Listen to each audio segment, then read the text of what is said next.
Hai. Kau lama cari demo. Demo gimana ni lama kau cari demo ni? Ha? Ini dari apa ni? Ha. Ada. Kau tak puas hati dengan demo ni. Demo terbit kau tak setahun dah tak bayar lagi.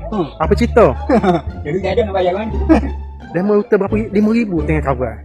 Ni dekat setahun lebih demo tak bayar ni. Motor baru demo boleh beli. Apa cerita ni? Bila nak bayar duit cover ni? Tak tahu. Nanti lah.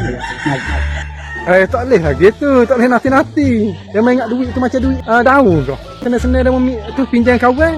Lepas tu dia tak sebayar. Kalau tu nak ada nanti lah bayar. Kawan nak pakai duit ni. Nak anak lagi you esok ni. Kawan tak say, kawan nak separuh dulu. Ada tak separuh ni? 2,500. Dia mau jangan ha lah. Dah. Okey. Esok janji tu. Okey.